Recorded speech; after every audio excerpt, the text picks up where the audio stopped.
Have you ever met someone who had absolutely nothing yet somehow possessed everything that truly mattered? Well, hello there, my dear friends. Welcome back to our little corner of reflection where we gather to share the stories that have shaped us, the moments that have taught us, and the people who have left indelible marks on our hearts. I'm Joe, Grandpa Joe to most folks these days. And at 65, I've had the privilege of meeting some remarkable human beings throughout my journey. But today, I want to tell you about one man in particular who changed my entire understanding of what it means to be grateful, what it means to be rich, and what it means to live with purpose regardless of your circumstances.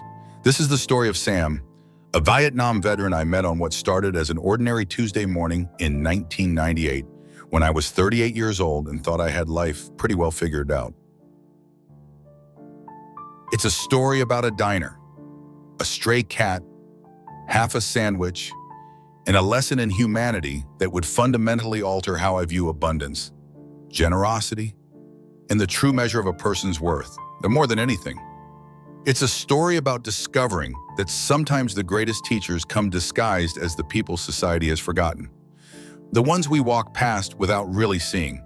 The individuals who remind us that wisdom doesn't require wealth and that the deepest truths about living well often come from those who have the least to lose by sharing them. If these conversations bring you comfort during quiet moments, perhaps remind you of encounters that have shaped your own perspective, or simply provide a thoughtful voice when the world feels overwhelming, I would be deeply honored if you'd consider joining our growing community here. Your presence tells me that these stories matter, that the lessons we've learned through decades of living have genuine value for others seeking meaning and connection in their own journeys. Now, let me take you back to a cool October morning in downtown Cleveland, to a time when I was rushing through life at a pace that left little room for noticing the people around me, and to a moment when one man's simple act of kindness would stop me in my tracks and redirect my understanding of what it truly means to have enough. Picture it, if you will. A busy Tuesday morning in 1998, I was 38 years old, working as a regional sales manager for a manufacturing company. And I thought I had a pretty good handle on success. I owned a nice house in the suburbs, drove a reliable car, had money in the bank, and felt like I was climbing the ladder of achievement at a steady pace. My biggest concerns that morning were making my sales numbers for the quarter, getting to a client meeting on time, and wondering whether I should upgrade to a larger office space. And I was walking down East 9th Street, already mentally rehearsing my presentation for a potential new account, when I realized I had about 20 minutes to kill before my appointment. The October air was crisp and clean, the kind of morning that makes you appreciate living in Ohio during the brief window between summer's humidity and winter's bite. I spotted a small diner called Murphy's, the kind of unpretentious place that serves honest food to working people and doesn't worry much about trendy decor or fancy presentation. I pushed through the glass door, and the familiar sounds and smells of a neighborhood diner welcomed me in. The grill was sizzling, coffee was percolating, and there was that particular mixture of bacon grease, fresh bread, and strong coffee that somehow makes even the most modest place feel like home. I took a seat at the counter, ordered coffee and a breakfast sandwich, and settled in to review my notes one more time. That's when I first noticed him through the window. He was sitting on a bench across the street. And even from a distance, it was clear that this was a man who had seen hard times. His clothes were worn but clean. His hair was longer than fashionable but neatly combed. And he held himself with a kind of quiet dignity that caught my attention. There was something about his posture, straight back despite his circumstances, that suggested military training. Though I couldn't have explained how I knew that at the time, what struck me most, though, was his stillness.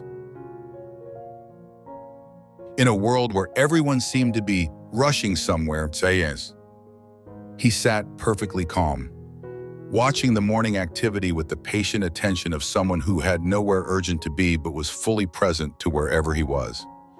I found myself glancing at him repeatedly while I waited for my food, curious about his story but not curious enough to do anything about it. And this was 1998, remember? when the idea of approaching a stranger on the street seemed more unusual than it might today, when we were perhaps more insulated in our separate lives and less likely to engage with people outside our immediate circles. My breakfast arrived, a perfectly ordinary egg and cheese sandwich on toasted bread that cost $3.50 and satisfied my hunger without requiring much thought. And I ate quickly, still watching the man across the street, still wondering about his circumstances, but telling myself it wasn't really my business. I paid my check, left a reasonable tip, and gathered my things to head to my appointment. But as I stepped outside the diner, something happened that would change the trajectory of my entire day, and in many ways, my understanding of what it means to live a meaningful life. A small orange tabby cat, clearly a stray based on his thin frame and cautious demeanor, approached the bench where the man was sitting. And the cat was obviously hungry, moving with the careful desperation of an animal that has learned not to expect kindness but hasn't quite given up hope for it. What happened next stopped me in my tracks. Boss the Mitaitam, who I would soon learn was named Sam, reached into a paper bag beside him and pulled out what appeared to be half of a sandwich wrapped in napkin. Without hesitation, without any sign of internal debate about whether he could afford this generosity, he unwrapped the sandwich and placed it gently on the ground near the cat. The cat approached cautiously, sniffed the offering, and began to eat with the focused intensity of genuine hunger. Sam watched this process with a slight smile, and I could see him speaking softly to the animal. Though I couldn't hear the words from where I stood, here was a man who clearly had very little. His clothes, his circumstances, his position on that bench all spoke to economic hardship, sharing what might have been his only meal with a stray cat. Not because anyone was watching, not because he expected recognition or reward, but simply because he encountered a creature that was hungry and he had something to offer. I stood there on the sidewalk, ostensibly heading to a meeting about increasing profit margins and expanding market share, watching this quiet act of generosity unfold. And I felt something shift inside me. It wasn't a dramatic revelation, exactly, but more like a gentle realignment of perspective, a quiet recognition that I was witnessing something important that I didn't fully understand yet. And the logical part of my mind, the part that had been trained to think in terms of efficiency and productivity, suggested that I should continue on to my appointment. And I had work to do and some money to make, success to pursue. This was an interesting human interest moment, but it wasn't my responsibility or my concern, but something deeper, something I hadn't listened to carefully in quite a while, suggested that maybe this moment deserved more attention than my meeting. Maybe there was something to learn here that couldn't be found in any conference room or sales presentation. I found myself walking across the street toward the bench, not entirely sure what I intended to say or do, but pulled by a curiosity that felt more important than my usual priorities. As I approached, the man looked up at me with eyes that held no defensiveness or suspicion, just a kind of open attention that suggested he was accustomed to encountering all kinds of people in all kinds of moods. His face was weathered but kind, lined with experiences I couldn't begin to imagine, but marked by a fundamental gentleness that immediately put me at ease. "That was a kind thing you just did," I said, nodding toward the cat, which was still eating the sandwich with obvious gratitude. He smiled, and it was the kind of smile that reached his eyes and seemed to come from someplace deep and genuine. "Well," he said, his voice carrying the slight rasp of someone who had spent time outdoors and the measured cadence of someone who chose his words carefully. "We all get hungry sometimes, and kindness doesn't require wealth, just heart." Those words hit me with unexpected force. Not because they were particularly profound or philosophical, but because they were spoken with such matter-of-fact simplicity by someone who was demonstrating their truth in the most concrete way possible. Here was a man who had every reason to hoard what little he had, to protect his resources, to think first and foremost about his own survival. But instead, he was sharing freely with a creature that could offer him nothing in return, I'm Joe, I said, extending my hand. Sam Swain, he replied, accepting the handshake with a firm grip that confirmed my earlier impression about military service. Sam Walker. Pleased to meet you, Joe. Would you mind if I sat down for a minute? I asked, and he gestured to the empty space on the bench beside him. Course not. It's a public bench, and even if it wasn't, I'd be happy for the company. Oh. I settled beside him, suddenly aware that I was wearing a suit that probably cost more than he'd seen in months, carrying a briefcase full of documents about increasing quarterly revenues, checking a watch that represented more money than many people make in a week. But if Sam noticed or judged any of this, he gave no indication. His attention seemed focused on the present moment, on the conversation we were having, on the cat that was now grooming itself after finishing its unexpected meal. You seem like you know something about taking care of people, I said, not sure exactly where I was going with the conversation, but sensing that there was more to learn here. Ben was quiet for a moment, watching the cat with the kind of attention that suggested he was gathering his thoughts rather than avoiding the question. When he spoke, his voice carried a weight that hinted at experiences I could only imagine. I spent some time in Vietnam, he said simply. Long time ago now. But you learn things over there about what matters and what doesn't. You learn that when someone's hungry, person or animal, and you've got something to share, you share it. Doesn't matter if you don't have much. Especially doesn't matter if you don't have much. That's when sharing means the most. There was something in the way he said this that made it clear he wasn't looking for sympathy or even understanding. He was simply stating a fact about how he saw the world, explaining a principle that guided his actions regardless of his circumstances. How long have you been in Cleveland? I asked, genuinely curious about his story, but trying to ask in a way that didn't feel invasive or presumptuous. About 3 years now, he said. Came here from Detroit when things got tough there. Cleveland's been good to me, mostly. People here understand hard times. They don't judge as quick as some places. I was beginning to understand that Sam's homelessness wasn't a temporary setback or a recent development. This was his reality, had been his reality for some time, and he had found ways to navigate it with dignity and purpose that challenged every assumption I had about what it meant to be successful or to live well. What do you do with your days? I asked, hoping the question didn't sound condescending or naive. Sam smiled again, and I was beginning to recognize that his smiles weren't forced or defensive, but came from a genuine sense of contentment that seemed almost impossible given his circumstances. Well, he said, I keep an eye on this stretch of street.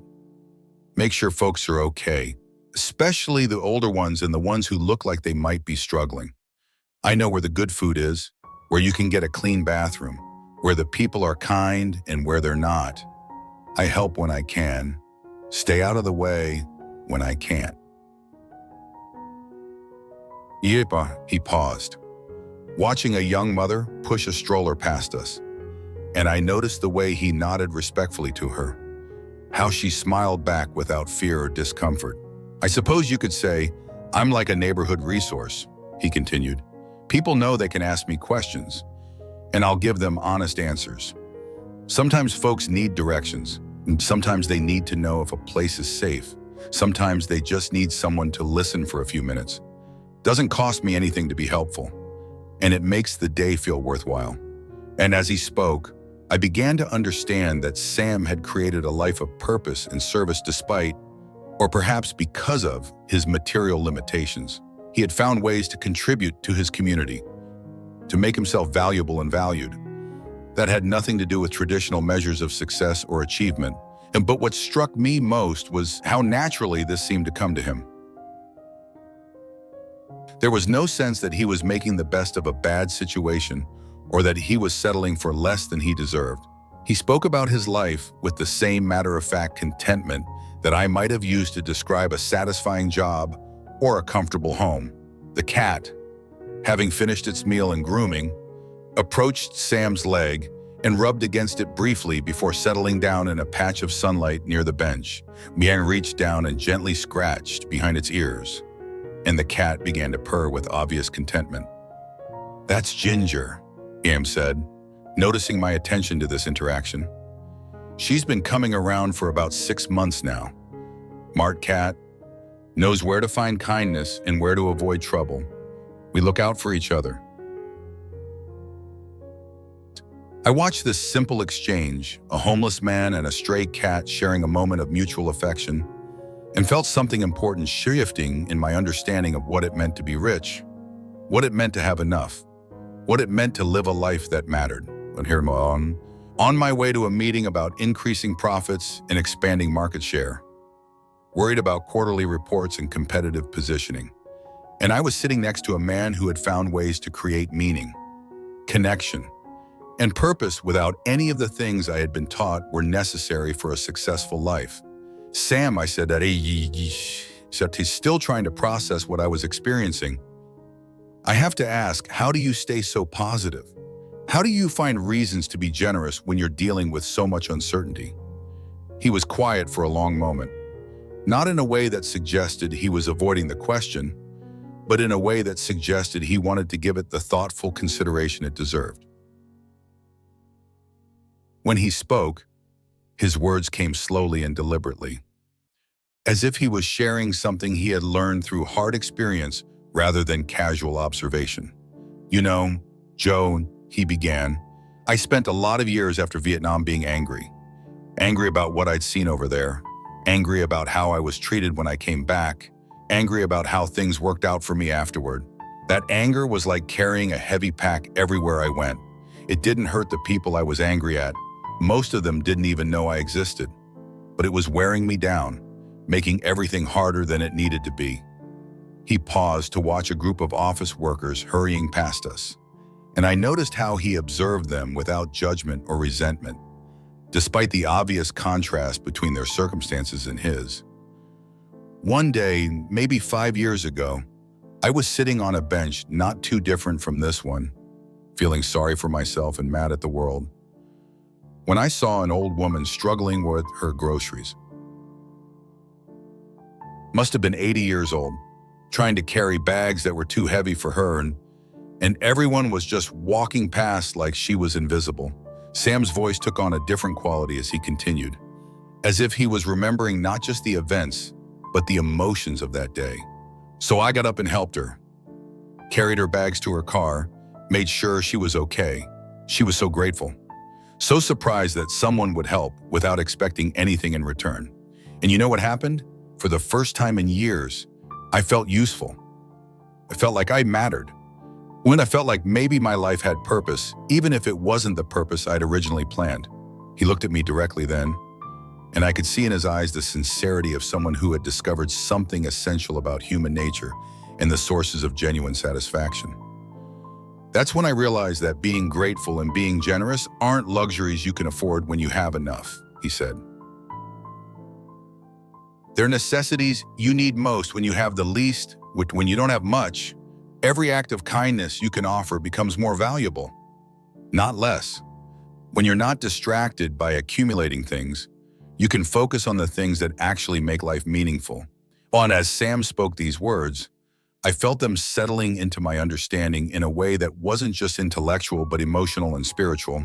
I thought about my own life, the house, the car, the savings account, the career trajectory, and realized that despite having so much more than Sam in material terms, I often felt less generous, less grateful, less connected to the simple human interactions that seemed to bring him such genuine satisfaction.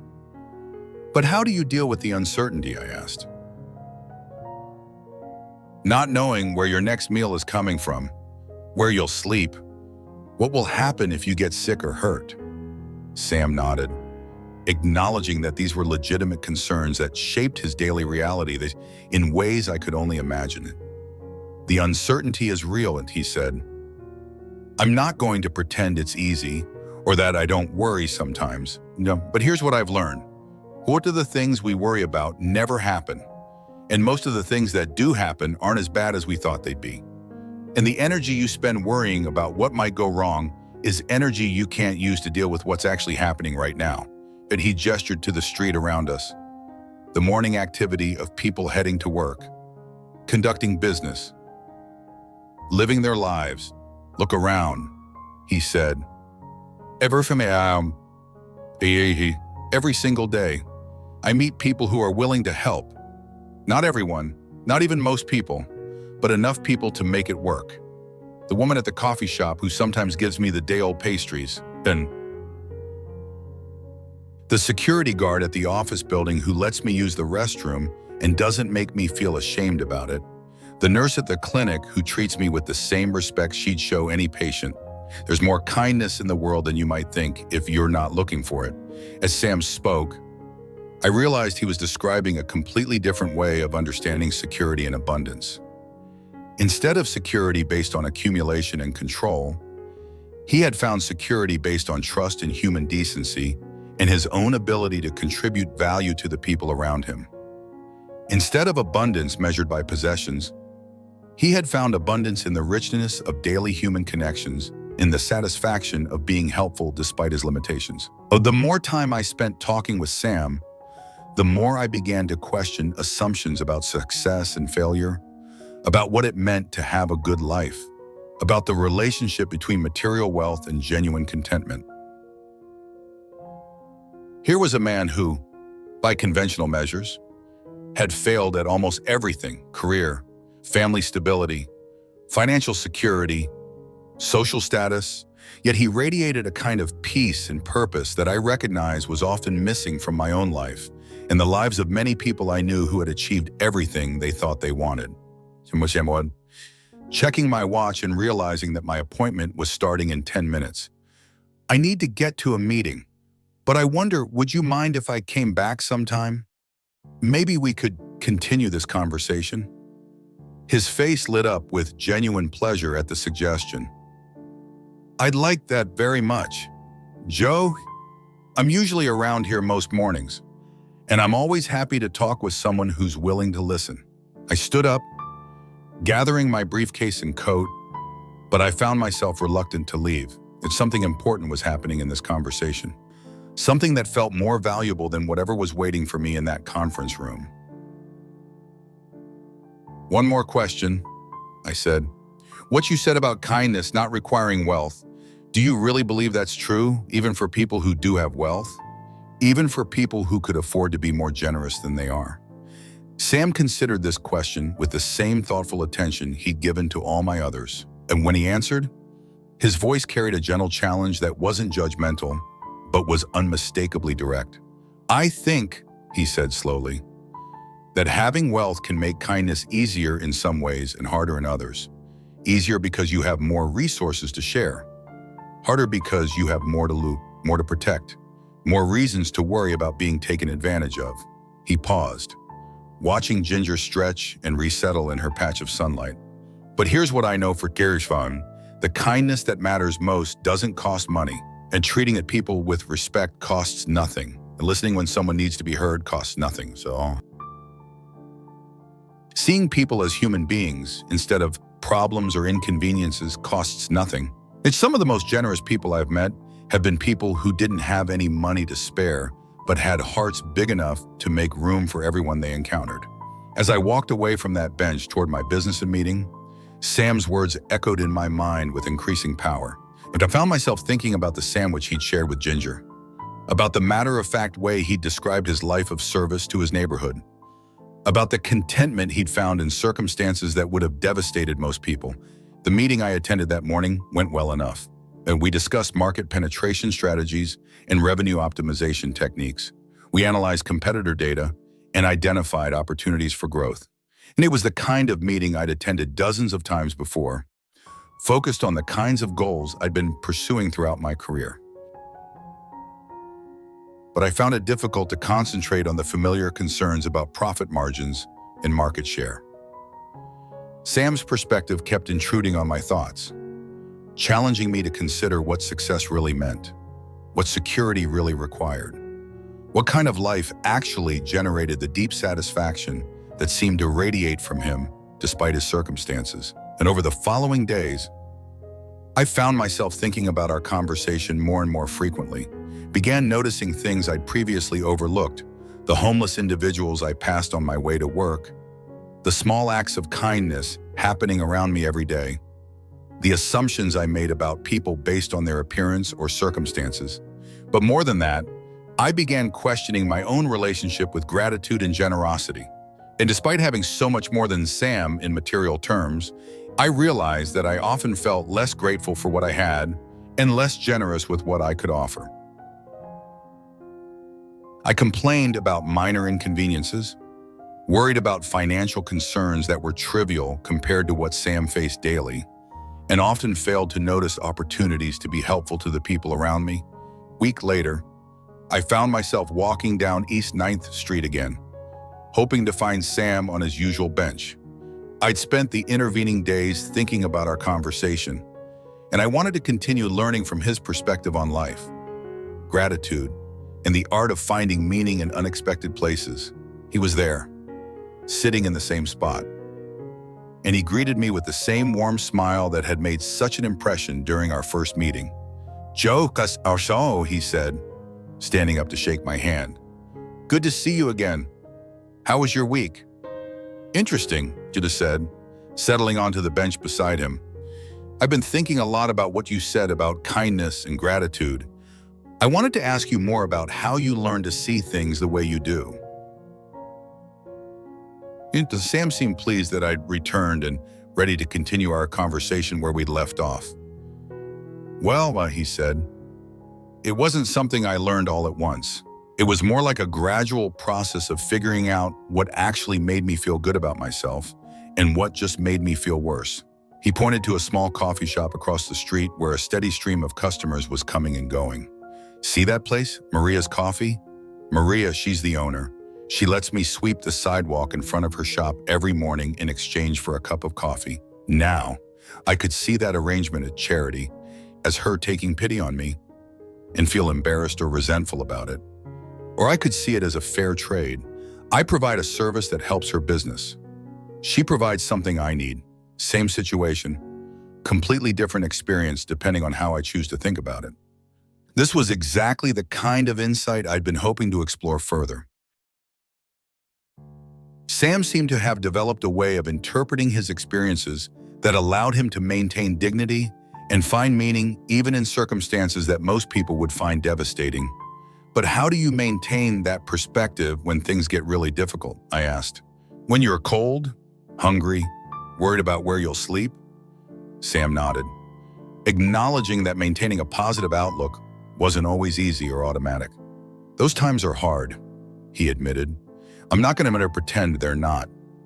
When it's January and you're spending the night in a shelter that's overcrowded and noisy, when you haven't had a real meal in 2 days, when you're sick and can't afford to see a doctor, those times test everything you believe about yourself and the world."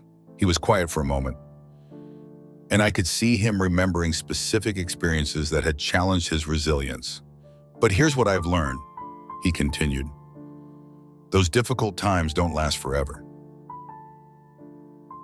And while they're happening, I can either make them worse by focusing on how unfair everything is, or I can make them more bearable by looking for whatever small kindnesses or comforts are available."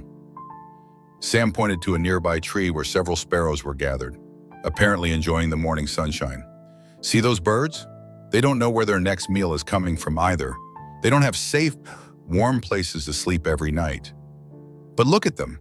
They're not spending their time worrying about what might happen tomorrow. They're fully present to whatever good things are available right now.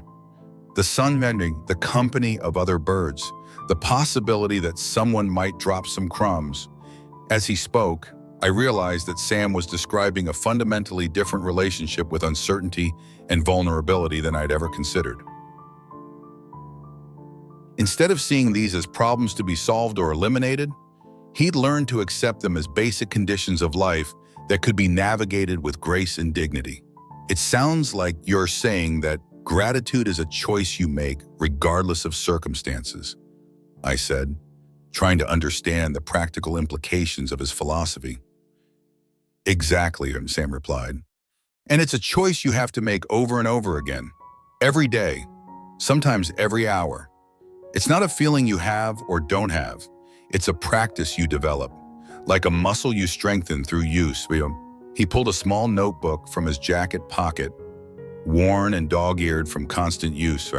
Every morning, I write down 3 things I'm grateful for, he said, showing me pages filled with neat handwriting.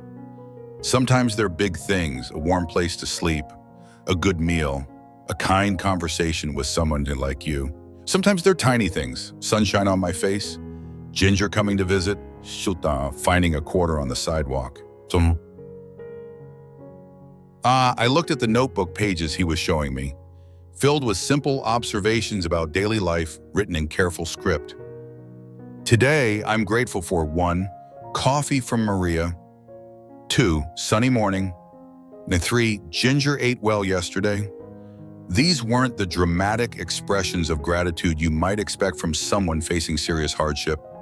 They were quiet acknowledgments of small, ordinary gifts that most people would take for granted. The thing about gratitude, Cam continued, is that it changes what you see. When you're actively looking for things to be grateful for, you start noticing them everywhere. And when you notice them, they become more real, more powerful, more capable of making your day better regardless of what else is happening. As Sam spoke, I realized that he was describing a practical technique for maintaining emotional balance and finding meaning that had nothing to do with changing external circumstances and everything to do with changing internal focus. This wasn't positive thinking or denial of real problems. It was a disciplined practice of attention that allowed him to find genuine sources of satisfaction even in difficult conditions. But doesn't it ever feel forced? I asked. Don't you ever feel like you're just trying to talk yourself into being happy about things that are genuinely difficult? Sam laughed, and it was a sound of genuine amusement rather than defensiveness. Oh, absolutely, he said. Some days I sit here with this notebook and think, this is ridiculous. I'm homeless, I'm hungry, I'm tired, and I'm supposed to be grateful? Some days the best I can do is write down, I'm grateful that today is almost over, or I'm grateful that things could be worse. He looked at me with the kind of direct honesty that made it clear he wasn't trying to paint his life as easier than it actually was. But here's what I've noticed, he continued. Even on those days when gratitude feels forced or artificial, the practice of looking for something to appreciate changes my mood just a little bit. So maybe not dramatically, maybe not enough to solve any real problems, but enough to make the day more bearable. And sometimes, when you're dealing with circumstances you can't control, making things slightly more bearable is a significant achievement. This idea resonated with me deeply. In my own life, with all its relative comfort and security, I often found myself focusing on problems and frustrations instead of appreciating the abundance that surrounded me. If a Sam could find genuine sources of gratitude while dealing with homelessness and poverty, what excuse did I have for taking my blessings for granted? Sam, I said, would you mind if I tried something? Would you be willing to let me buy you lunch and continue this conversation? I feel like I'm learning something important here, and I'd like to understand it better. His face showed surprise, followed by genuine pleasure at the invitation. I'd like that very much. But I have one condition. Let me contribute something too. I know a place that serves excellent food at reasonable prices, and I can guarantee you'll be treated well there. Fair trade, you provide the money, I provide the local expertise. And so began what would become a regular Tuesday tradition that lasted for almost 2 years. Every week, I would meet Sam at his bench, and we would walk together to whatever restaurant he recommended that day. These weren't expensive places. Sam was always mindful of not taking advantage of my generosity, but they were always establishments where he was known and welcomed, where the staff treated him with respect and kindness. Over those weekly lunches, I learned more about practical wisdom, genuine contentment, and the art of living well than I had from any book, seminar, or formal education. Sam became my teacher in subjects I hadn't known I needed to study: how to find meaning in ordinary moments, how to maintain dignity in difficult circumstances, how to give generously regardless of what you have to offer, and how to receive help gracefully without losing your sense of self-worth. But perhaps most importantly, Sam taught me to understand gratitude not as a feeling that comes naturally when life is going well, but as a discipline that becomes most necessary and most powerful when life is challenging. He showed me that gratitude isn't about pretending problems don't exist or that difficult circumstances aren't really difficult. And instead, it's about recognizing that even in the midst of genuine hardship, there are always small gifts available to those who are willing to notice them. During one of our lunches, about 3 months into our friendship, Sam shared a story that crystallized everything he'd been teaching me about the relationship between circumstances and contentment. "I told you I spent time in Vietnam," he said, stirring sugar into his coffee with the careful attention he brought to all his actions. "What I didn't tell you is that I spent 8 months as a prisoner of war." He said this without drama or self-pity, but I could see in his expression that he was sharing something that had profoundly shaped his understanding of survival and resilience. "The conditions were harsh," he continued. "We were hungry most of the time, cold, sick, afraid. Some of the men spent their time planning elaborate revenges against our captors. Others retreated into fantasies about what they'd do when they got home. Both of those approaches seemed to make them more miserable, more angry, more hopeless." Sam paused to take a sip of his coffee, and I could see him deciding how much of this story to share. There was one guy, Martinez, who did something different, and every day he would find some small thing to be grateful for and share it with the rest of us. "Today I'm grateful that it stopped raining. Today I'm grateful that the guard gave me an extra piece of bread. Today I'm grateful that Johnson's fever broke." Sam looked directly at me, and I could see the weight of memory in his eyes. At first, we thought Martinez was losing his mind. How could anyone be grateful in those circumstances? But after a few weeks, I started noticing something. The men who listened to Martinez, who started participating in his daily gratitude practice, seemed to maintain their sanity and their hope better than those who focused entirely on the injustice of our situation. He leaned back in his chair, and I could see that this memory was both painful and precious to him. "Martinez didn't survive to come home," Sam said quietly, "but his example did now, and he taught me that gratitude isn't about your circumstances. It's about your response to your circumstances." He showed me that even in the worst possible situation, you can find tiny sparks of light if you're determined to look for them. As Sam told this story, I felt something shift in my understanding of gratitude from an abstract concept to a concrete survival tool. This wasn't like feel-good philosophy or positive thinking platitudes. This was a practical technique for maintaining mental and emotional stability under extreme duress, tested in conditions where the stakes couldn't have been higher. "When I came home from Vietnam," Sam continued, "I forgot that lesson for a while, but I got caught up in bitterness about how veterans were treated, anger about the war itself, frustration with how difficult it was to readjust to civilian life. It took me years to remember what Martinez had taught me about the power of choosing gratitude, even when gratitude seems impossible." He gestured to our surroundings, a modest diner where he was greeted by name, where his presence was welcomed, where we could sit and talk without judgment or time pressure. Now, though, when I find myself in difficult circumstances, which is pretty regularly, I think about Martinez and I ask myself, what would he find to be grateful for today? And there's always something. Maybe it's something as simple as a warm cup of coffee or as profound as a meaningful conversation with a new friend. But there's always something. As Sam spoke these words, I realized that he had given me a gift that was far more valuable than anything I could offer in return. He had shared a perspective on life that was born from genuine hardship and tested under the most extreme circumstances. This wasn't theoretical wisdom. It was practical knowledge earned through experience that most people, thankfully, would never have to endure. But the power of this perspective wasn't limited to extreme circumstances. As I began applying Sam's approach to gratitude in my own relatively comfortable life, I discovered that the same principles that had sustained him through imprisonment and homelessness could also transform my experience of ordinary stress, minor disappointments, and day-to-day challenges. When I found myself frustrated with traffic, I would think about Sam's morning practice of finding 3 things to be grateful for. And I would look for something to appreciate about the extra time in my car, perhaps a good song on the radio, or the opportunity to think without interruption, or simply the fact that I owned a car and had somewhere important to go.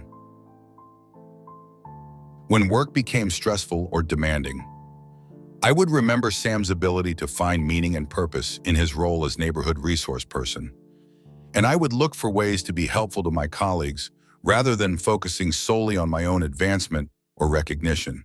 When minor inconveniences arose, a delayed flight, a canceled appointment, a broken appliance, I would think about Sam's daily gratitude practice and ask myself what Martinez might have found to appreciate in this situation. I could find something, the opportunity to slow down, the chance to practice patience, the reminder to appreciate things that usually work smoothly. But perhaps most significantly, Sam's example taught me to see generosity and kindness as opportunities rather than obligations. Watching him share his sandwich with Ginger, observing how he contributed to his community despite having almost no material resources, learning about his gratitude practice that allowed him to find meaning in the smallest gifts. All of this showed me that generosity isn't something you do when you have extra. It's something you do because it's essential to living a meaningful life. And this shift in understanding began to change not just how I thought about my own circumstances, but how I interacted with other people. I started noticing opportunities to be helpful that I'd previously overlooked. I began expressing appreciation more regularly and more specifically, found myself looking for ways to contribute to conversations, relationships, and situations instead of focusing primarily on what I could get from them.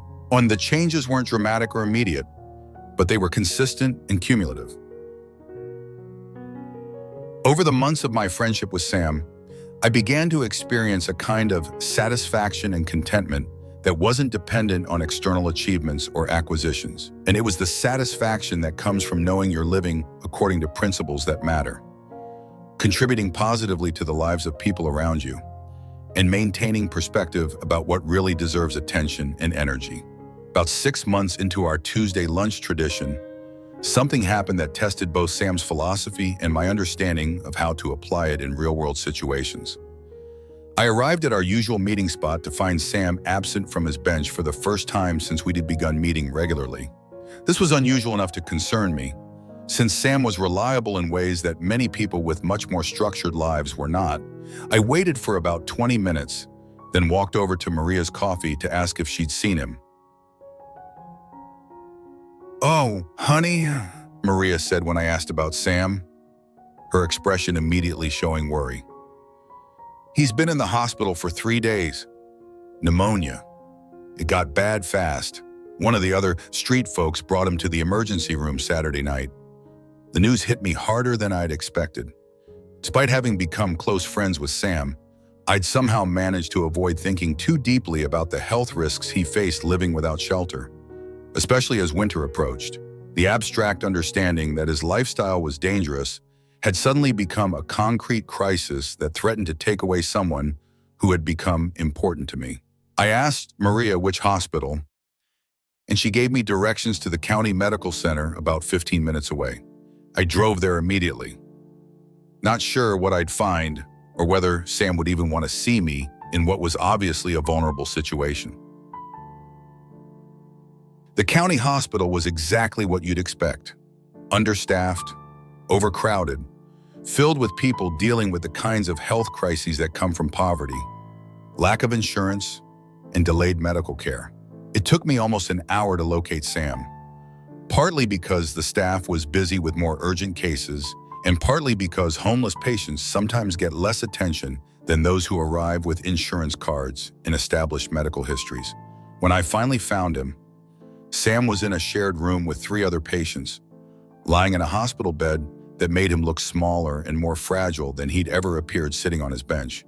He was awake, but clearly weak, breathing with the kind of effort that suggested his lungs were still struggling with infection.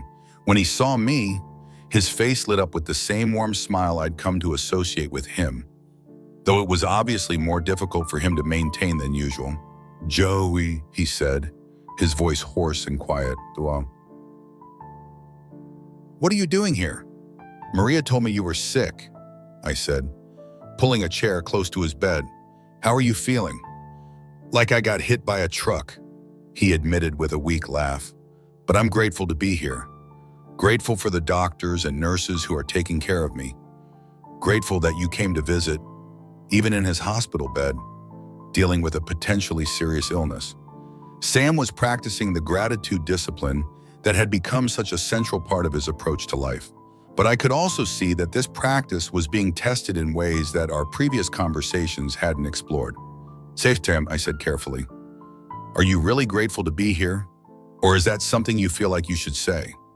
He considered my question with the same thoughtful attention he brought to all our conversations. But I could see that he was wrestling with something more complex than usual. "Both," he said finally. "I really am grateful for the medical care, for having a warm, dry place to recover, for the kindness of the staff here, but I'm also scared. Joe, I'm scared about what happens when I get discharged, scared about whether I can stay healthy living on the street, scared about becoming a burden to people who have their own problems to deal with." And this was the first time I'd heard Sam acknowledge fear so directly, and it gave me a deeper appreciation for the courage required to maintain his philosophy of gratitude and generosity. It's one thing to practice gratitude when you're sitting in the sunshine sharing your sandwich with a cat. It's another thing entirely to maintain that practice when you're facing potentially life-threatening illness without the safety net that most people take for granted. "What can I do to help?" I asked, genuinely wanting to be useful but not sure what kind of support would be most appropriate or most welcome. Sam was quiet for a long moment, and I could see him struggling with the tension between accepting help and maintaining the independence that was so important to his sense of dignity. "Well," he said slowly, "the doctors say I'll probably be here for another week, and then I'll need to take it easy for several weeks after that. Worried about Ginger. She's gotten used to seeing me every day, and I don't want her to think I've abandoned her. I can check on Ginger," I said immediately. "I can bring her food, make sure she's okay." Sam's relief was visible, and I realized that his concern for the stray cat was probably causing him as much anxiety as his worry about his own recovery. "That would mean everything to me," he said. "There's a small grocery store 2 blocks from our bench. They sell cans of cat food. If you could just make sure she gets fed every couple days. Maybe sits with her for a few minutes so she doesn't feel completely alone." As I agreed to take care of Ginger during Sam's recovery, I found myself experiencing something I'd never felt before. The deep satisfaction that comes from being genuinely needed by someone whose judgment you respect. Sam could have asked me for money, for help navigating the hospital bureaucracy, for assistance finding better housing options, and instead, he asked me to care for a straying cat, trusting me with the responsibility that mattered most to him. Over the following week, I visited Sam in the hospital every day and took care of Ginger every morning before work. These dual responsibilities gave me a deeper understanding of both the challenges Sam faced and the sources of meaning he'd discovered in his circumstances. Caring for Ginger turned out to be more complex than simply providing food. The cat was clearly anxious about Sam's absence, approaching the bench hopefully each morning and seeming disappointed when he wasn't there. I found myself sitting with her for longer periods, trying to provide some of the companionship she was missing, learning to read her moods and respond to her needs. This daily interaction with Ginger gave me firsthand experience of the kind of responsibility and connection that Sam felt toward the creatures and people in his orbit. It wasn't a burden or an obligation. It was a source of purpose that made each day feel meaningful, regardless of what else was happening. And at the hospital, I watched Sam interact with staff and other patients with the same generosity and attentiveness he brought to his life on the street. Despite being the patient, despite dealing with his own fear and discomfort, he was constantly looking for ways to be helpful to others, and he listened to the complaints of his roommates, offered encouragement to visitors who seemed overwhelmed, thanked every nurse and aide who provided care with a specificity and sincerity that clearly brightened their days. One afternoon, I arrived to find Sam in conversation with an elderly man in the next bed who was obviously distressed about something. And when their conversation ended, I asked Sam what had been troubling his roommate. His daughter was supposed to visit yesterday but couldn't make it because of work. Sam explained to us, he's been here for 2 weeks and hasn't had any visitors, and he's starting to think his family doesn't care about him. What did you tell him? I asked. I told him that sometimes people care very much but don't know how to show it, especially when they're dealing with fear about illness in hospitals. Sam said, I told him about a time when I was hurt and felt abandoned, but later learned that the people who loved me were just scared and didn't know what to do with their feelings. As Sam spoke, I realized that his philosophy of gratitude and generosity wasn't just about maintaining his own emotional balance. It was about contributing to the emotional well-being of everyone he encountered. His practice of looking for things to appreciate and ways to be helpful had become a service he provided to others, a way of spreading resilience and hope that went far beyond his own survival needs. When Sam was finally discharged from the hospital, I offered to help him find temporary housing while he completed his recovery, but Sam declined, explaining that he had arrangements with a shelter that would give him a warm, dry place to sleep for a few weeks until he was strong enough to return to his usual outdoor routine. But what about long-term? I asked. What about finding a more permanent solution to the housing situation? Sam smiled, and I could see that he'd given this question considerable thought during his hospital stay. Joe, he said, I appreciate your concern, and I know you'd like to help solve this problem for me, but I've been thinking about this for years, and I've come to understand something important about my situation. He paused, choosing his words carefully. This life I'm living, it's not the life I planned, and it's not the life most people would choose, but it's become my life, and I've found ways to make it meaningful and worthwhile. I have a community here, people who depend on me and people I depend on, and I have a work that matters, even if it doesn't pay in conventional ways. I have relationships and responsibilities and sources of satisfaction that I might not have if I was living differently. Sam's explanation challenged me to think about homelessness in a completely different way. I'd been assuming that any rational person would want to change their circumstances if given the opportunity. But Sam was describing his life not as a problem to be solved, but as a situation he'd learned to navigate with dignity and purpose. That doesn't mean I wouldn't appreciate having more security, he continued. But it does mean I'm not willing to give up the parts of this life that work well in order to pursue changes that might not actually make me happier or more useful to the people around me.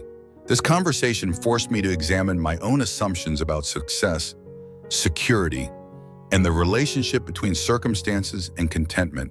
I'd been operating from the belief that Sam's life would automatically be better if it looked more like my life.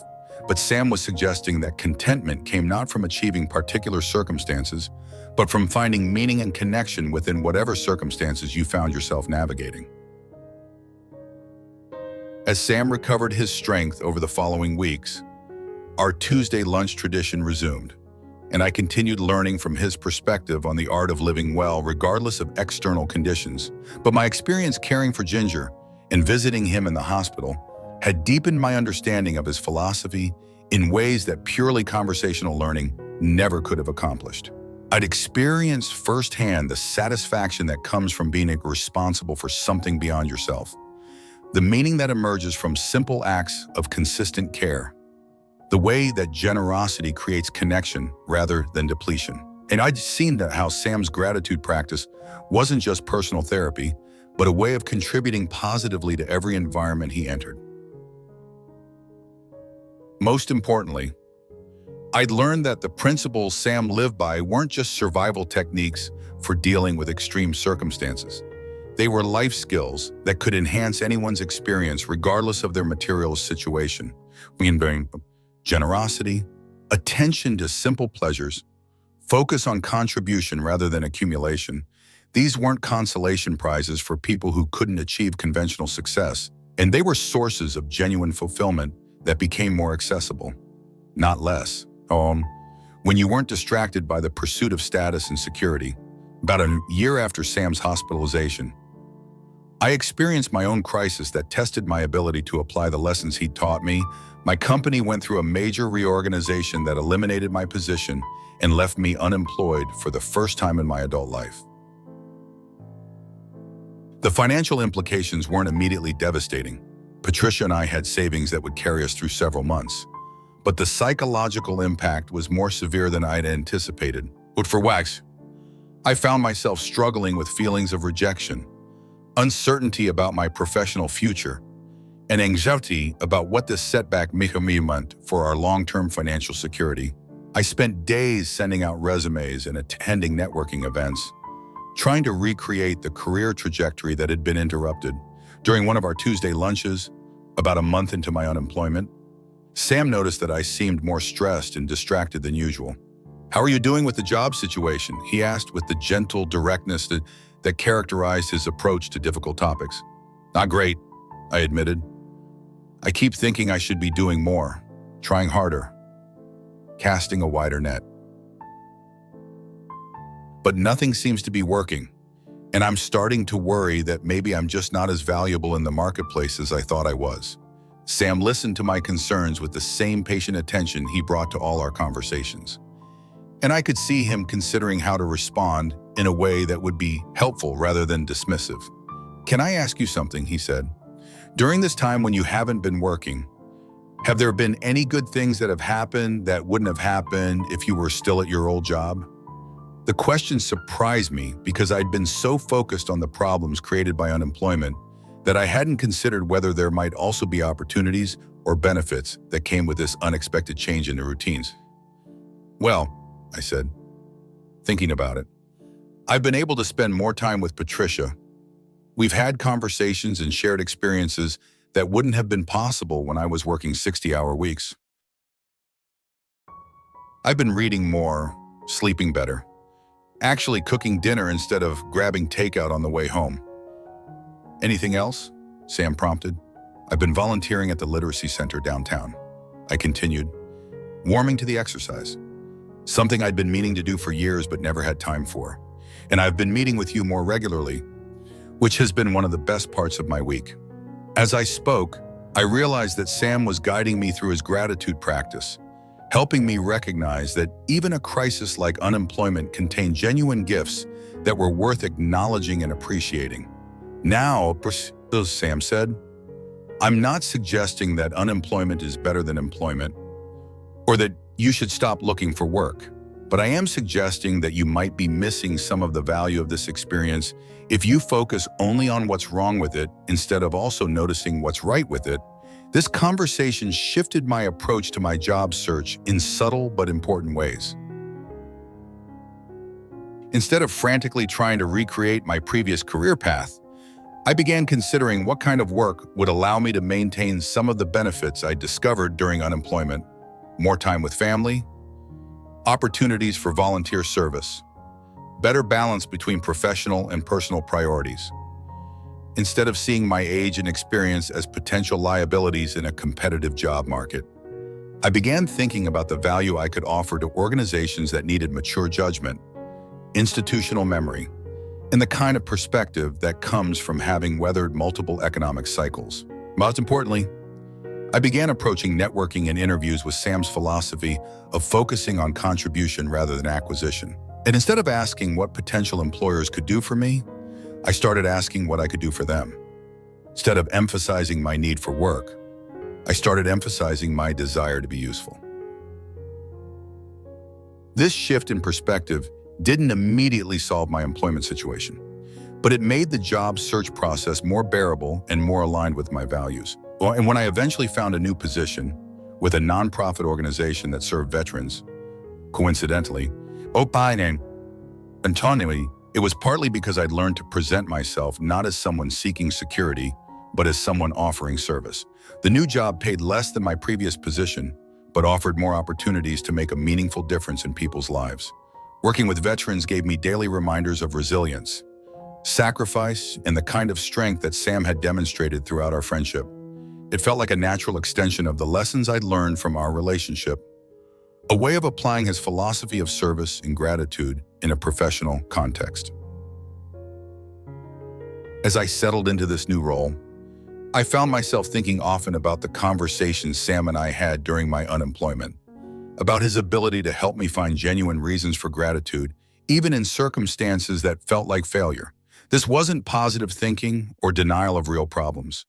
It was a practical approach to maintaining perspective and finding opportunities for growth even in difficult situations. Sam's influence on my life extended beyond our regular conversations to affect how I approached every relationship and challenge. When Patricia went through a difficult period with her aging mother, I tried to apply Sam's example of being helpful without being overwhelming, of offering support while respecting autonomy. When our neighbors were dealing with financial problems, I looked for ways to contribute that preserved their dignity while addressing their practical needs. But perhaps most significantly, Sam's example taught me to see aging not as a process of loss and limitation, but as an opportunity to focus on what really mattered, which watching him find meaning and purpose despite or perhaps because of his lack of conventional resources showed me that the value of a life isn't measured by accumulation or achievement, but by contribution and connection. As I moved through my 40s and began thinking about retirement and the later stages of life, Sam's philosophy became even more relevant and valuable. His example of maintaining gratitude and generosity regardless of circumstances offered a model for aging with grace and purpose, for finding satisfaction in simple pleasures and meaningful relationships rather than in career advancement or financial growth. Our Tuesday lunch tradition continued for almost 2 years, until Sam made a decision that surprised me and taught me a final lesson about the courage required to live according to your values even when others don't understand your choices. During one of our regular meetings, Sam told me that he'd been offered an opportunity to move to a subsidized housing facility that would provide him with a small apartment, regular meals, and basic medical care. The offer came through a veterans services organization that had been tracking his situation and wanted to help him transition off the streets. "That sounds wonderful," I said, genuinely pleased that Sam would have access to more security and comfort. "When do you move in?" Sam's expression showed the conflict he was feeling about this opportunity that most people would have embraced without hesitation. "Well," he said slowly, "I've been thinking about it for several weeks, and I've decided to decline the offer." I was surprised by his decision and concerned that he might be making a choice that would leave him more vulnerable than necessary.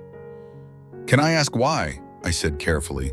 Sam had clearly given this decision considerable thought, and his explanation revealed the depth of his commitment to the philosophy of service and community that had guided him throughout our friendship. "The housing facility is in a different part of the city," he explained. "It would mean leaving this neighborhood where I've built relationships, where people know me and depend on me for various kinds of help.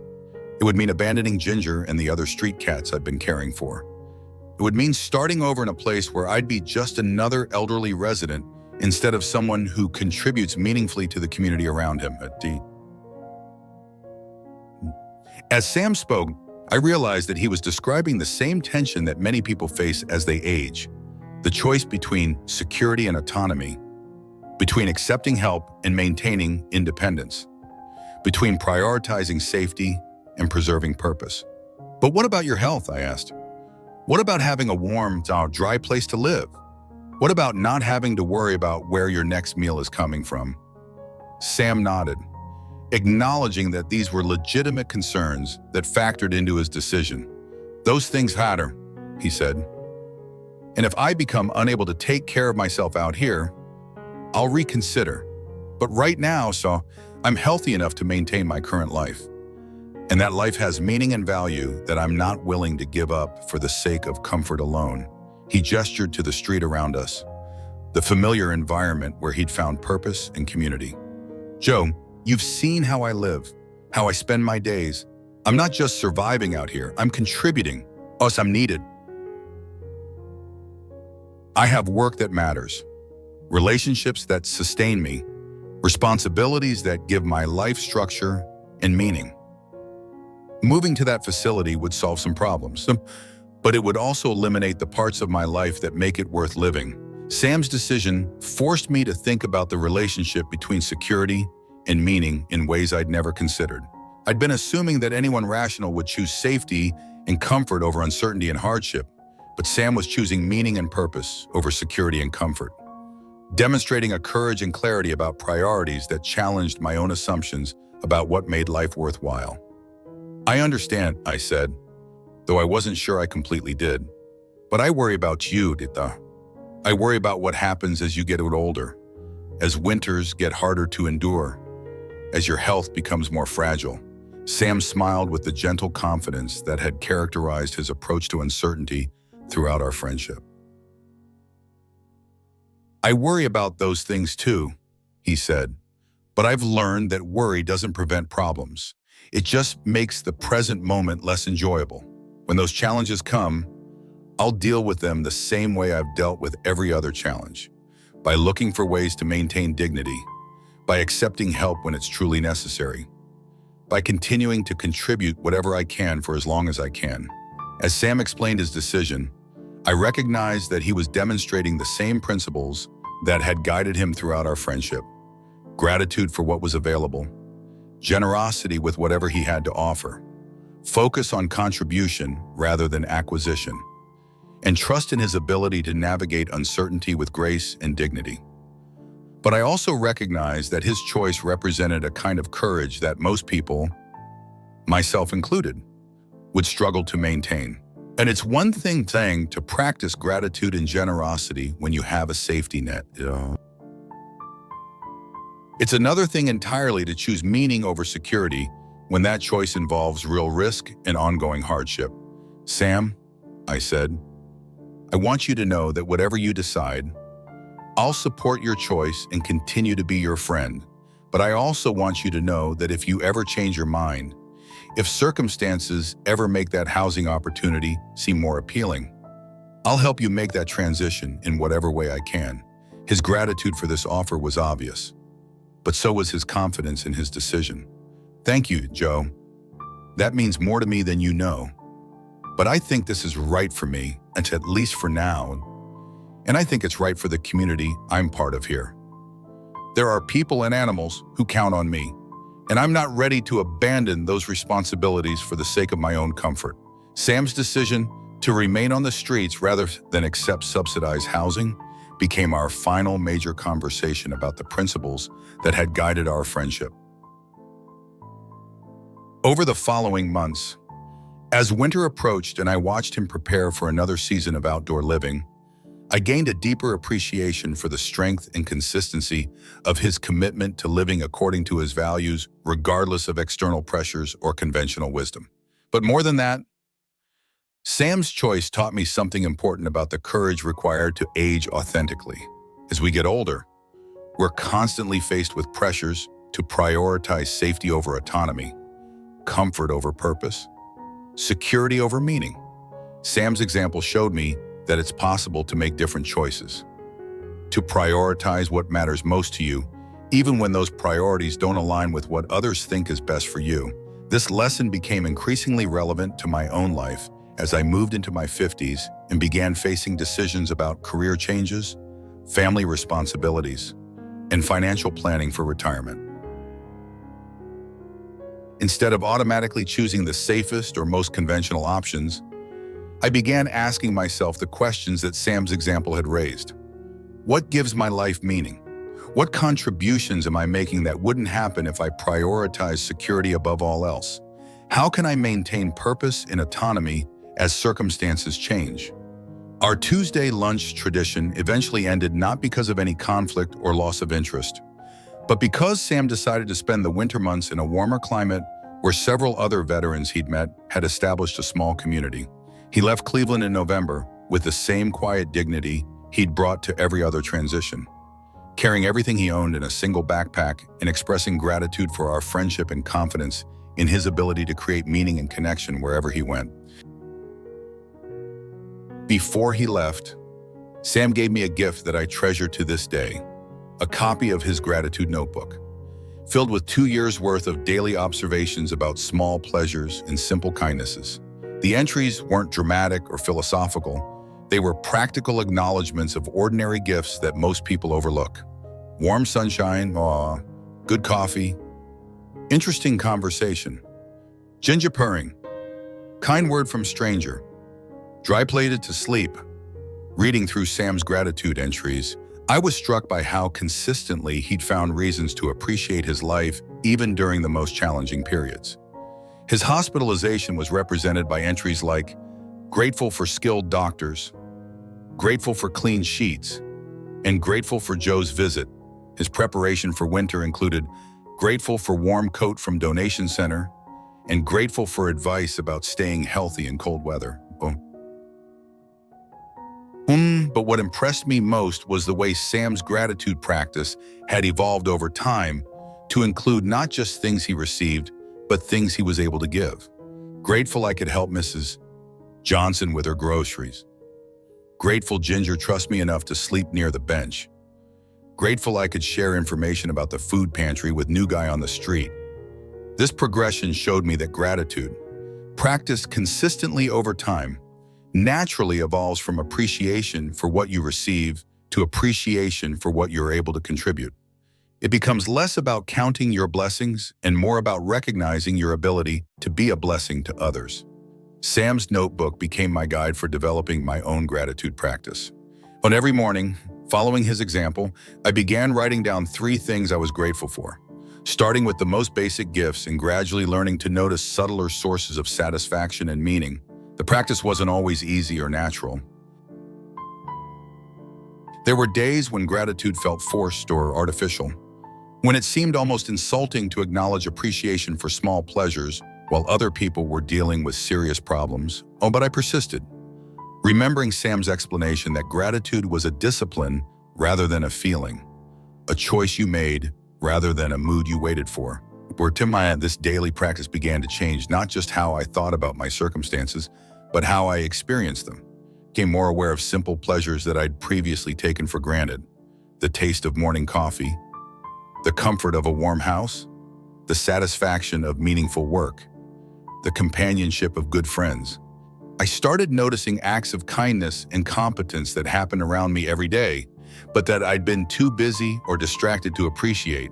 But perhaps most importantly, Sam's gratitude practice taught me to see my own life as an opportunity for service rather than just personal satisfaction. Just as his notebook had evolved to include appreciation for what he could give, my practice began focusing more on ways I could contribute to the well-being of people around me. This shift in focus affected every aspect of my life. At work, I began looking for ways to make my colleagues' jobs easier, rather than focusing solely on my own advancement.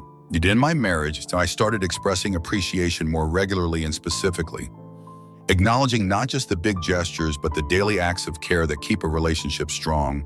With friends and family, I became more attentive to opportunities to be helpful, to listen carefully, to offer support without being asked, and the changes weren't dramatic or sudden, but they were consistent and cumulative. Over the years since my friendship with Sam, I've discovered that gratitude and generosity create a positive cycle that enhances every relationship and every experience. The more you appreciate what you have, the more you notice what you have to appreciate. The more you look for ways to be helpful, the more opportunities for helpfulness you find. But Sam's influence on my life extended beyond personal happiness to affect how I think about aging, community, and the legacy I want to leave. His example showed me that it's possible to maintain dignity, purpose, and joy regardless of circumstances. That the value of a life isn't measured by conventional achievements, but by the positive effect you have on the people and environments you encounter. As I've moved through my 50s and into my 60s, Sam's lessons have become even more relevant and valuable. The challenges of aging, changes in health, career transitions, loss of loved ones, uncertainty about the future all require the same skills that Sam demonstrated throughout our friendship. The ability to find meaning in whatever circumstances you're navigating. The discipline to practice gratitude even when it doesn't come naturally. The courage to focus on contribution rather than accumulation. But perhaps most importantly, Sam taught me that aging well isn't about avoiding problems or maintaining the illusion of control over circumstances beyond your influence. It's about developing the resilience and perspective that allow you to navigate uncertainty with grace, to find sources of satisfaction that don't depend on external validation, to contribute meaningfully to the world around you, regardless of what you receive in return. Now, at 65, I find myself in the position that Sam occupied when I first met him. Someone with decades of experience, hard-won wisdom, and the opportunity to share what I've learned with people who might benefit from a different perspective on life's challenges and opportunities. The difference is that I have the security and comfort that Sam chose to forgo, which gives me both more resources and more responsibility to be generous with what I've learned. I volunteer regularly with veterans organizations, partly inspired by Sam's example and partly motivated by my understanding of how much wisdom and strength can be found in people who've faced genuine hardship with dignity and grace. I've discovered that many of the veterans I work with have developed the same kind of practical philosophy that Sam demonstrated, an understanding that security comes not from accumulating resources, but from developing the inner qualities that allow you to navigate uncertainty with confidence and purpose.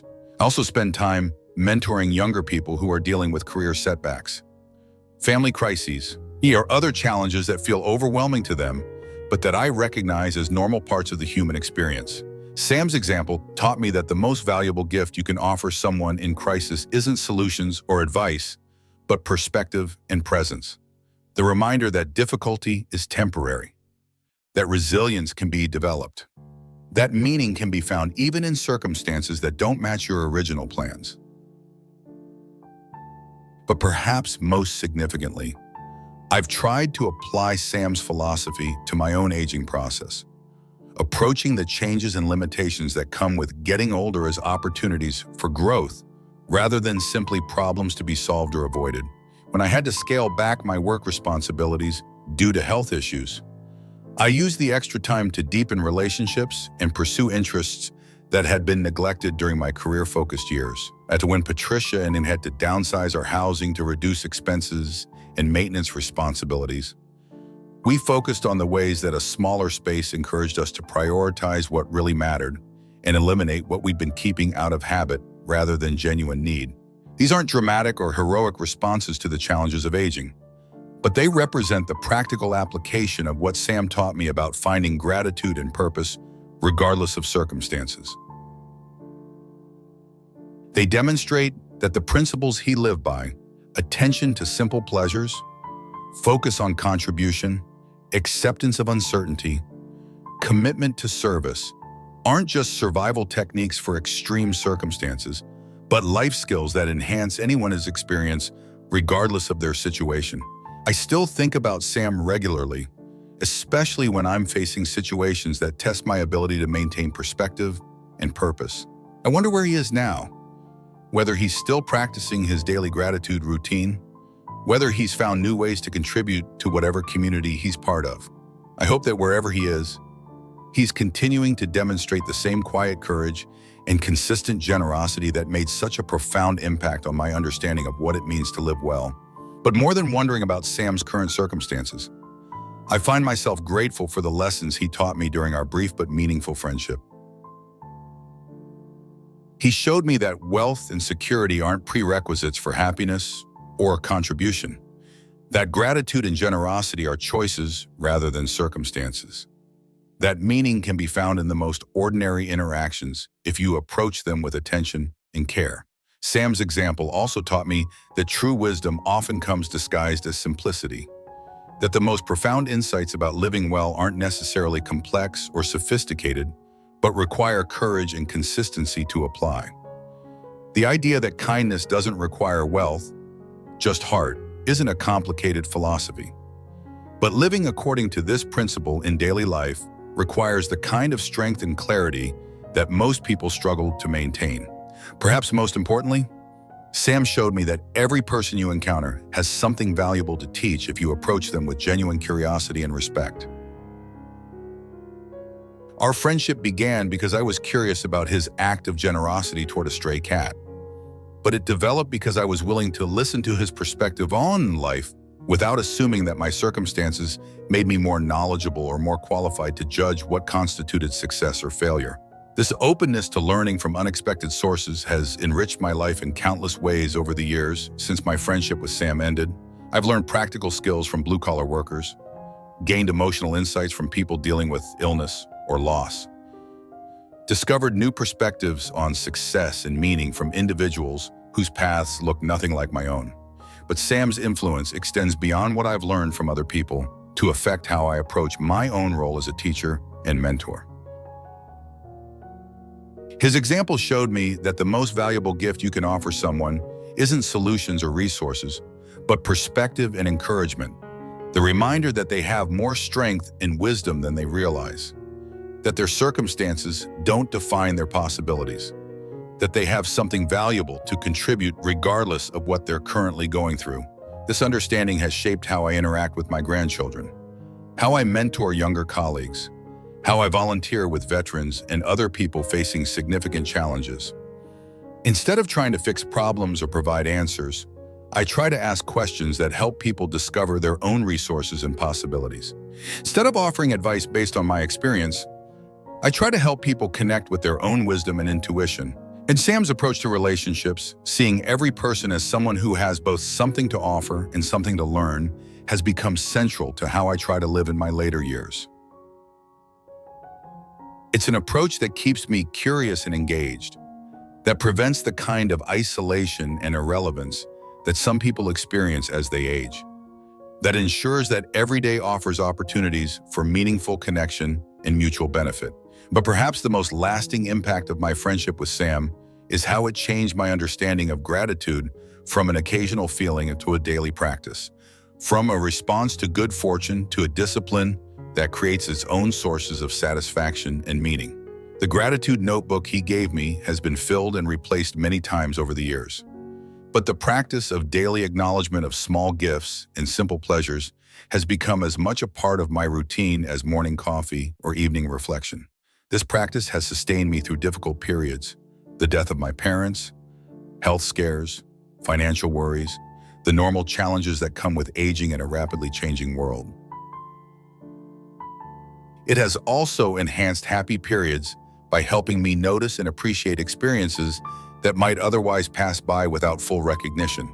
But more than serving as a coping mechanism for difficulties or enhancement for pleasures, daily gratitude practice has become a way of staying connected to what really matters, of maintaining perspective about priorities, of remembering that every day offers genuine gifts for those who are willing to notice them. As I reflect on Sam's influence on my life from the perspective of my mid-60s, I'm struck by how a chance encounter with a homeless veteran sharing his sandwich with a stray cat could reshape my understanding of wealth, security, purpose, and the art of living well.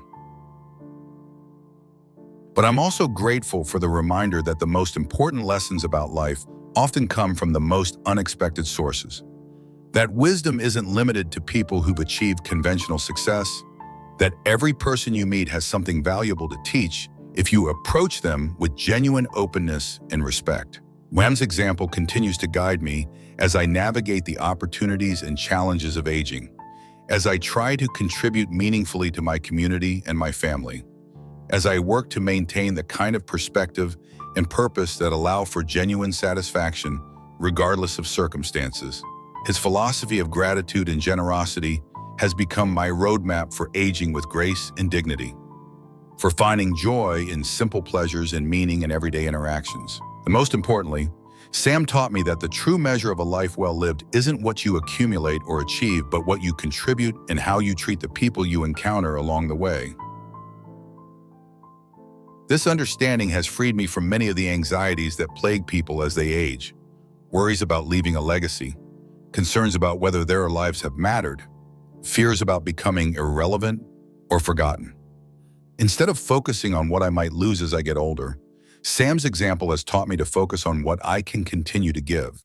And instead of measuring my worth by past achievements, I try to measure it by present contributions.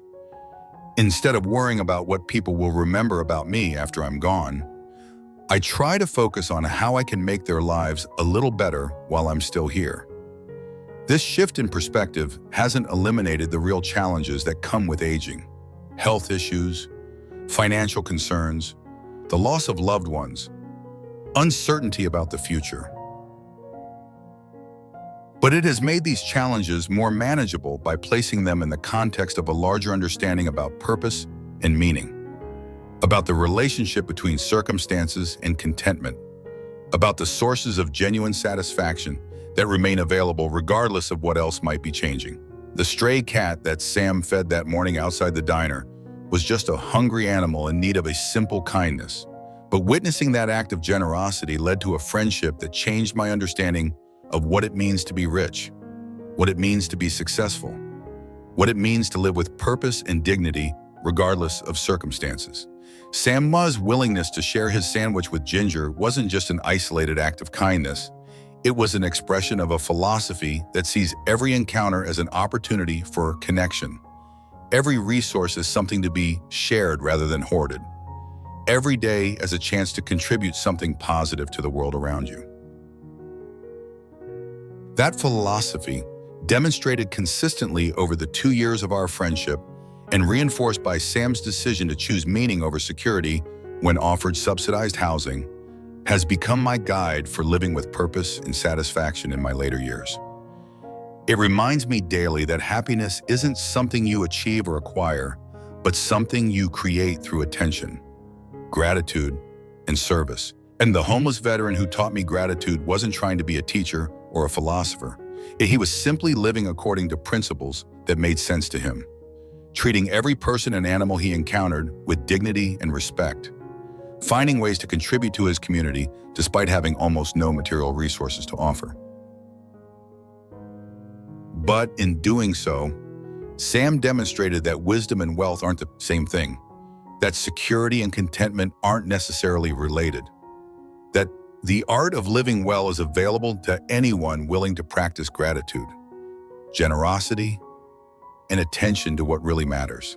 As I continue to age and face the uncertainties that come with getting older, I carry Sam's lessons with me as both inspiration and practical guidance. When I'm tempted to focus on what I'm losing rather than what I still have to offer, I remember his example of finding purpose regardless of circumstances. When I'm struggling to maintain perspective during difficult periods, I practice the gratitude discipline he taught me. When I'm looking for ways to contribute meaningfully to my community, I ask myself what Sam would do in similar circumstances. But perhaps most importantly, when I encounter people who seem to have less than I do, whether in material terms or in terms of opportunity or security, I try to remember Sam's example of treating every person as someone with something valuable to offer, someone worthy of respect and attention, someone who might have lessons to teach if I'm willing to listen. The bench where Sam sat that morning when I first saw him feed Ginger is still there, though the neighborhood around it has changed significantly over the past 25 years. Sometimes when I'm in that part of Cleveland, I stop by that bench and sit for a few minutes, remembering our conversations and reflecting on how much my life was enriched by our unlikely friendship. And I don't know if Sam ever returned to Cleveland or if he's still alive. And homeless veterans face challenges and risks that make long-term outcomes uncertain. But I know that his influence continues through the lessons he taught me, through the ways those lessons have affected my relationships with other people, through the gratitude practice that has become central to my daily routine, through the understanding of wealth and generosity that guides my decisions about how to spend my time and resources. Sam's legacy isn't measured in conventional terms. He didn't accumulate wealth, build institutions, or achieve recognition for his contributions, but he changed at least one person's understanding of what it means to live well. And that understanding has rippled through decades of relationships, decisions, and daily interactions in ways that have created positive effects far beyond what either of us could have anticipated. That, perhaps, is the most important lesson Sam taught me, that the true measure of a life's value isn't what you achieve for yourself, but what you inspire in others. Not what you accumulate, but what you give away. Not what you control, but what you contribute. And these lessons about gratitude, generosity, and the art of living with purpose become more relevant. Not less as we age and face the realities of mortality, limitation, and change. And the homeless veteran who shared his sandwich with a stray cat taught me that kindness doesn't require wealth, just heart. But more than that, he taught me that a life guided by gratitude and generosity can create meaning, connection, and genuine satisfaction regardless of circumstances. That's a lesson worth carrying forward, worth sharing with others, worth practicing every day for as long as we're blessed to be here. In our later years, when the accumulation phase of life is ending and we're transitioning to whatever comes next, Sam's example reminds us that we still have valuable contributions to make, important lessons to share, and meaningful connections to create. The heart that guided his generosity toward a hungry cat is the same heart that can guide our interactions with family, friends, and strangers as we navigate the opportunities and challenges of aging. Gratitude doesn't require perfect circumstances, just attention to the gifts that are available in whatever circumstances we find ourselves. Generosity doesn't require abundance, just willingness to share whatever we have to offer. Purpose doesn't require conventional achievement, just commitment to contributing positively to the lives of the people and communities we encounter. These truths, demonstrated so powerfully by a man who had every excuse to be bitter, resentful, and self-focused, continue to guide me as I try to age with grace and dignity, to remain useful and connected, to find joy in simple pleasures and meaning in everyday interactions. Well, thank you, Sean, wherever you are, for showing me that the most profound lessons about living well often come disguised as simple acts of kindness, that wisdom and wealth aren't the same thing, that every day offers opportunities for gratitude and generosity if we have the eyes to see them and the heart to respond. And then thank you to my dear friends for allowing me to share this story that has meant so much to my understanding of what it means to live well, to age gracefully, and to find purpose and satisfaction regardless of circumstances. If Sam's example has resonated with you, if his lessons about gratitude and generosity seem relevant to your own journey, I encourage you to experiment with the practices that made such a difference in both our lives. Try keeping a daily gratitude journal, even if it feels awkward or forced at first. Look for small opportunities to be helpful to the people around you. Even when those opportunities don't advance your own interests, practice seeing every person you encounter as someone with something valuable to offer, regardless of their apparent circumstances or conventional achievements. And these aren't complex or sophisticated practices, but they have the power to transform your experience of aging, relationships, and daily life in ways that no amount of wealth or security can provide. They offer a path to genuine contentment that doesn't depend on controlling circumstances beyond your influence or achieving goals that become less relevant as priorities shift with age. The art of living well, as Sam demonstrated so powerfully, isn't about having everything you want, but about appreciating what you have, sharing what you can, and contributing positively to the world around you for as long as you're able. And these possibilities remain available to all of us, regardless of age, health, finances, or any other external circumstances. That's the lasting gift of my friendship with a homeless veteran who taught me gratitude.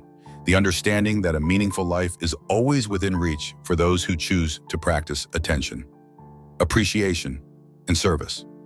May we all have the wisdom to recognize these opportunities and the courage to embrace them.